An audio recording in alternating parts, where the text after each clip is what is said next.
As I'm getting older, chip upon my shoulder, rolling through life, you roll over and die.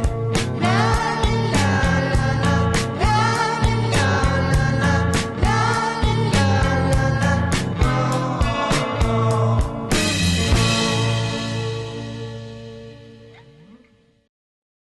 Hey guys, it's Street, and today I'll be reviewing In Cold Blood. This is a film I first discovered whenever I watched a video essay I can't recall, featuring a shot of the shadows of the rainfall, resembling a tear running down Perry's face. This one shot moved me so deeply, it was at that moment I knew I had to see this film eventually. So after finally seeing the film in full, I'm overwhelmed with a sense of despair. It's a very nuanced film that explores the enigmatic nature of a murderer. The film seemingly revolves around one simple question: what makes a killer? I believe our main characters, Perry and Dick, symbolize two debatable answers to such a question: nature versus nurture. From what we're told of Perry Smith's life and childhood, I'd say his character is representative of the nurture argument, since his mother abandoned him, his father was an abusive, delusional psychopath with ambitions higher than his conscience, creating a mythology and seeking treasure, proudly proclaiming himself as a lone wolf.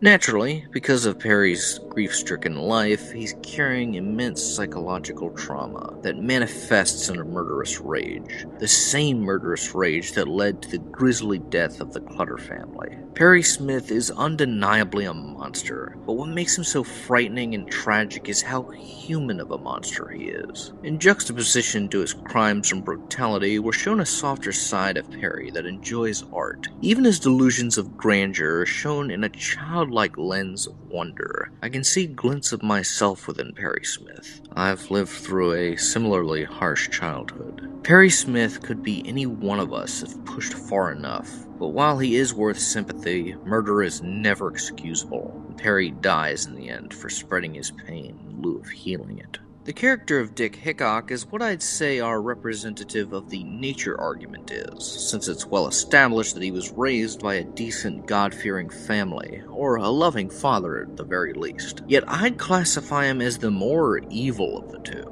He has no qualms with raping a little girl, he's an outward bigot, he abandons his children without a second thought, and he generally doesn't value anyone's lives but his own. Yet he's too cowardly to actually kill anyone himself. Perry is an emotionally traumatized killer, fueled by blind rage. But Dick is an apathetic, debatable killer that will harm anyone to meet his own ends, despite not having enough gumption to take lives himself. Really speaks to the acting prowess of Wilson to be able to play a character this vile and repugnant, and decades later play a character as wholesome and loving as Herschel was. God rest you, Scott Wilson. Of course, this wouldn't be a Street review without the typical mention of atmosphere. I loved the film's noir-esque, eerie atmosphere of darkness. There's this cloud of hopelessness and despair that permeates throughout the film.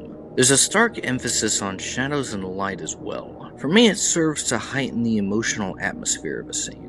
I also appreciate how the grisly murder wasn't shown at first. The film builds up to it with precision, which makes seeing the heinous act 1,000 times more terrifying.